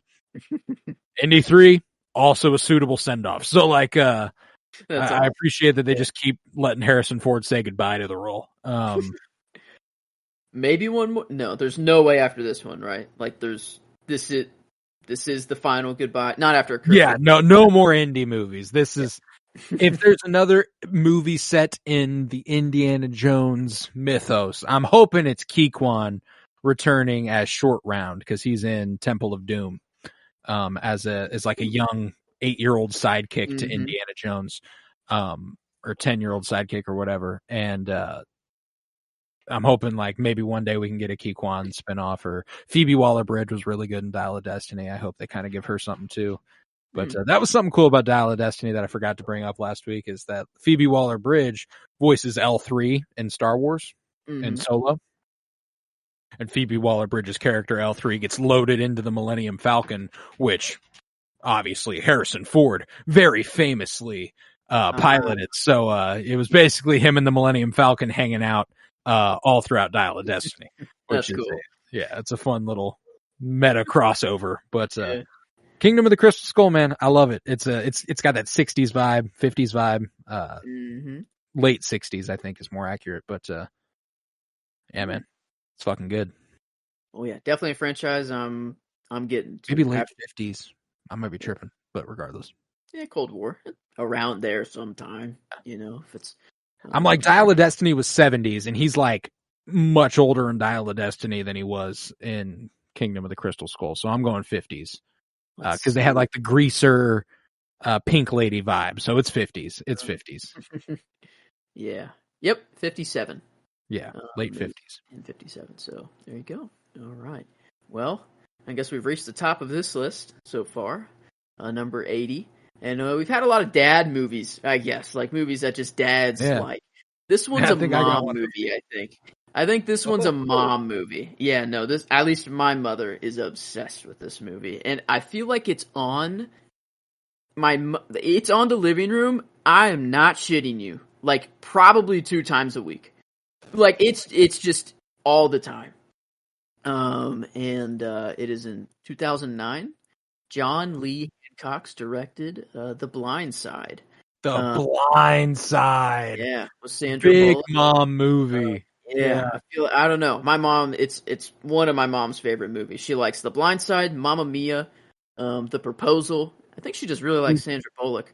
Who doesn't love Mamma Mia though? Yeah. Mamma Mia, another one that is outside my top 100, but on my favorite movies ever list. Yeah, I will tell you that. Just ask my mom what her favorite movies were, and The Blind Side, Mamma Mia, The Proposal, Grease. And I feel my mom would throw in The Notebook. Maybe that was it. Maybe that was it. I think it might have been just The Proposal. Maybe that was it. The Notebook, another one that was on this list, but just outside the top 100. Wow.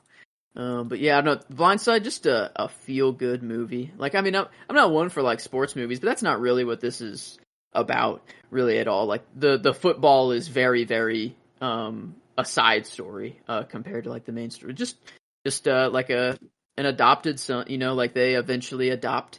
It's a true story as well, which is insane. But Michael Oher, Oher.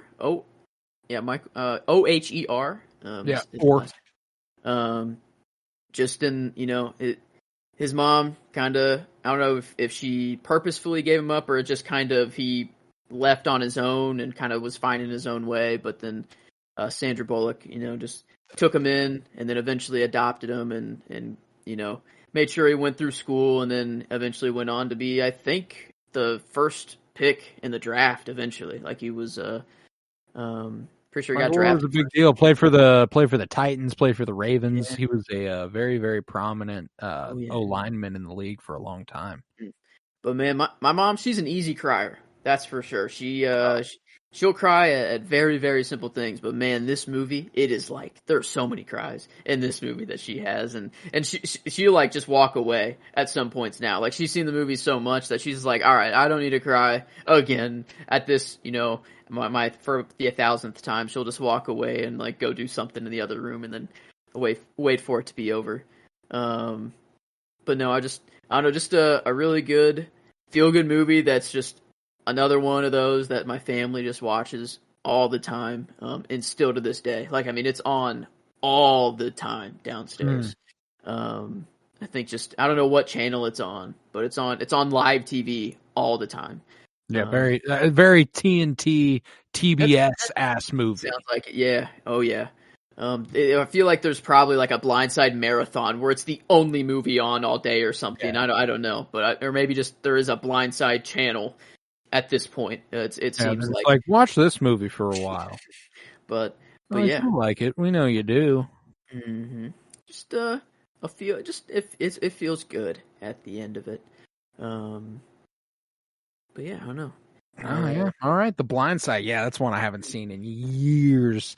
And I mean, like, I played football for a few years, so like there was, I mean, a few years. I played for like 10 years of my life, but like, there was a series of football movies from like 2009 to like 2015 that just, I mean, like, remember the Titans even before that in 2000 and stuff, like all sorts of football movies that I just loved watching then that I just don't watch much anymore.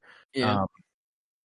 When the Game Stands Tall, I remember like the entire South football team was taken to a movie theater to watch that one. Oh. Yeah, they were like, yeah, football movie, let's go. We were like, okay. We do that. We play football. Yeah, football good. Football movie must be good. Yeah. I would have died in football. I stayed away from that. I mean, I just wasn't built for football. I was in fact built for football, and little else. But yeah, I don't have many sports movies on here, and the sports movies I do have on here, like, they're loosely sports movies. Yeah, I think I only have one more sports movie on here, I think, and it's coming up very soon in the list, actually. I'm trying to think. Oh, I just had one that hit my mind that I kind of forgot about. 42. Good one. With Chadwick. Yeah, playing Chadwick Jackie and Harrison Ford. And I forgot about that one. That might have made it. Yeah, I actually don't think I have one movie where a sport is played, and I don't think you can technically call it a sports movie.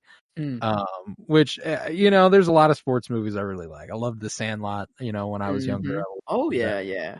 It's mostly baseball movies. Baseball movies always hit the spot a little bit more for me than any other sport. But basketball, Coach Carter, that was a good one. Tropic Thunder. There's a basketball movie. I don't News know much. Bears and High School Musical. Whenever Troy. Moneyball. Yep. High School Musical 2, baby. How about that? That was the baseball one. I want to play ball, not dance hall. Yeah. Not a curtain call. I know a lot of lyrics from High School Musical. 3, he doesn't even play golf, but it's like one of my like that one. Oh, Bet on it. Bet on it. God, was that just like, man. Everybody's always talking at me. Slap of the pool. Yeah. No, I know all of the High School Musical songs. I was 6 when the first one came out, 8 when the third one came out. Yeah. I was the audience. You know what I'm saying? Like, that was. Oh yeah. I mean, Vanessa Hudgens was like a childhood crush, but I'm pretty sure. Like Zac Efron as Troy Bolton was like, yeah, just he was right there with. I mean, like, oh my god, yeah, that's just the guy. I loved Chad Danforth. I loved Chad. I actually don't. That's if I had my nostalgic section, High School Musical would have been there. Yeah, it's in there. But not to top off my list, definitely not High School Musical. And I'd say definitely not The Blind Side either. This one's a dark comedy that I absolutely adore. And I had a Coen movie in the 90s with Burn After Reading. This is my second Coen movie of the top 100 with Fargo from 1996, directed by Joel Coen, starring Frances McDormand and William H. Macy and Peter Stormare and Steve Buscemi. Fantastic movie. Like I said, extremely darkly comic, as the Coens are one to do. One of those narratives that's just like, how the fuck, why the fuck, how does this keep getting worse, kind of, like, how can this situation possibly get worse in the funniest way possible? That's what this movie is. And that's what most Coen movies are. There are obviously exceptions, but they're comedies. They are darkly funny, and this is one of them. A-Cab, except Frances McDormand in Fargo. She's fucking awesome as this character. One of my favorite movie cops of all time, if not my favorite movie cop of all time. Playing Marge Gunderson. Absolutely. Oh, big time Minnesota. Like, this is the kind of vibe that they're bringing in the movie. This is where the whole movie takes place. They got this thing going on the whole time. Yeah. Wow. Oh, I don't think I'm a big fan of your police work there, Bill. It's hilarious. William H. Macy, his character is wanting to make some money off of his father-in-law, who is obscenely rich. He's basically just a venture capitalist, and he's brought to him a bunch of proposals, all of which this man has turned down. So what he's doing is he's setting up the kidnapping of his wife so that her father will pay the ransom, and then the ransom will go in his pocket. Okay. Wow. But he can't, he's like doing this in secret. Like, yes. And who he goes to is Steve Buscemi and Peter Stormare. Wow. And that's the launching off point for the movie. So Frances McDormand is the police officer investigating this because shit goes deeper and deeper, wilder and wilder. Just the worst thing you could possibly think to happen is probably going to happen to somebody. Like, it's an extremely funny movie, extremely good movie. I can't recommend, like, the Coens have a great track record, and this is top 2. I only have one more for me, of the ones I've seen, because I've only seen 4 Coen movies, but from what I hear, they've got some crazy good ones outside of those. I only got one more on this list, and it's much higher up, but, I was wondering where I knew Peter Stormare from, and he was Satan in Constantine. Yeah, very recently he was. I was like, man, that guy looks so familiar. We just talked about that. Oh, that's. I'm pretty sure he was also in maybe Prison Break. Let's see. He was in Armageddon. Let's see. Going down. Maybe I'm tripping. I'm like, Prison Break. Wow. Okay. A lot of John Wick Chapter 2. He's Abram. Yeah. Let's see. Manhattan. He's in Arrow? I guess the TV show Green Arrow? Yeah. That's interesting. Oh, man, Peter Stormare, John Abruzzi. He played John Abruzzi in Prison Break. He was like the mob boss who gets like mowed down with like a ton of bullets. Man, it's been a while since I've seen that. Yeah, I remember very little about that show, but that was a good for show. For some reason, I remember that Peter Stormare was in it. But yeah, Steve, how do you say his last name? Buscemi. Buscemi? Yeah, that's... Wow. That's the guy who is in charge of kidnapping this man's wife. Awesome. William H. Macy, he works at a car dealership, and so he's like, I'm going to give you guys a car. You're going to take the car, and then we'll also go ahead and we're going to, I'll also give you $10,000 on top of that. Is the wife in on it, or does she have no idea? No, the wife has no idea. That's awesome. Yeah, that sounds like that sounds like a fun movie. I love other movies where it's just like, oh my god, how like it's just going off the rails. That is what the Coens do, man. Like Burn After Reading, Fargo, The Big Lebowski, which that's the other one I have much higher up. Hail Caesar is another one of those sorts of movies. I've never seen it, but I've heard a lot about it in that regard. But yeah, I love Fargo. So that is what I top the episode off with here at 80. It also got adapted into a TV show with Jesse Plemons and That's what I thought. Okay, I yeah. was like, I know I've heard of it from somewhere else other than just the movie, because the movie didn't look too familiar. But okay, that's probably what I was thinking of. Yeah, okay. For some, I don't know why. It just looks more familiar. But still haven't seen either. But I don't know. I have to check out the Coens because those are fun movies. Just dark comedies like that. They've got that shit in the bag. Burn After Reading and Fargo are specifically so fucking good. They're more. I think that Burn After Reading is probably their most laugh out loud funny movie. But The Big Lebowski, the one-liners in that movie are just fucking ridiculous. But yeah, man, I got Fargo at 80, and thus concludes this week for me. Yeah, there we are. Another one down in the books.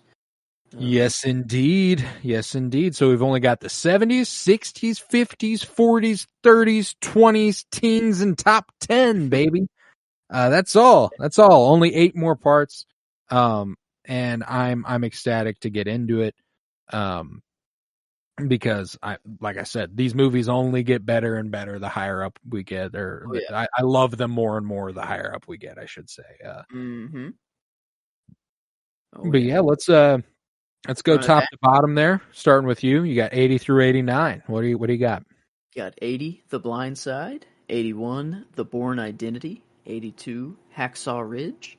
83, A Star Is Born. 84, 1917. 85, Captain Phillips. 86, Saw. 87, Sinister. 88, The Strangers. And 89, 300. I've got it 80, Fargo. 81, Indiana Jones and the Kingdom of the Crystal Skull. 82, Logan. 83, Spider-Man Across the Spider-Verse. 84, Spider-Man. 85, Psycho. 86, Night of the Living Dead. 87, Guillermo del Toro's Pinocchio. 88, Tenet. And 89, Rashomon. And thus we conclude the first week of our top 100. First 2 parts down, 8 more to go, and I am so very excited. Next week, we're back with parts 3 and 4, the 70s and 60s, and then after that, only 1 a week until we reach the top 10. And I greatly look forward to that. I'm so excited.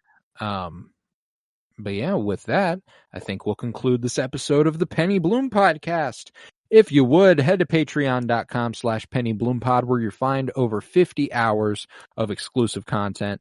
On the $1.50 tier, you get some written reviews as well, and something I'm trying to get published, or might have already published by the time this is out, is I'm doing like a first viewings project, and I watched a lot of good movies for the first time in August or in July, and I'm going to go ahead and rank the top 10 first viewings I had, movies I'd never seen before, which some of them will be appearing on this top 100 because of how good they were. And I'm so very excited to start ranking some more movies. I love movies, love talking movies, love writing movies. So over there for $3 a month or $1.50 a month, you can support this podcast financially at patreon.com/PennyBloomPod, which is huge, because it costs me money and I don't make any off of it unless it's over there. Head to Twitter, follow at PennyBloomPod, follow on Instagram at PennyBloomPodcast. Remember to leave a 5-star rate and review wherever you might be listening, and share us with a friend.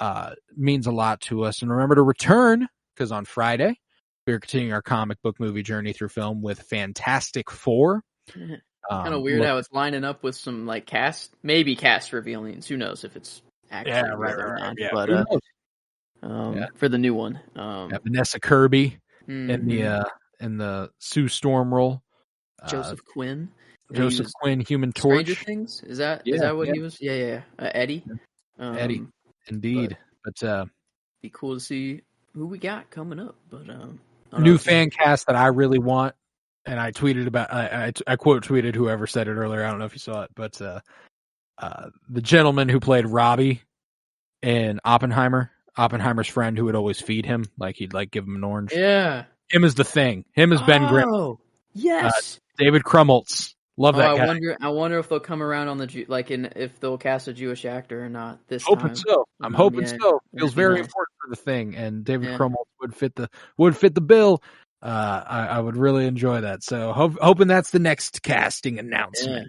David Krumholtz says Ben Grimm. I doubt it. I don't think Oppenheimer is the star-making turn I want it to be for David Krumholtz, but I love some David Krumholtz.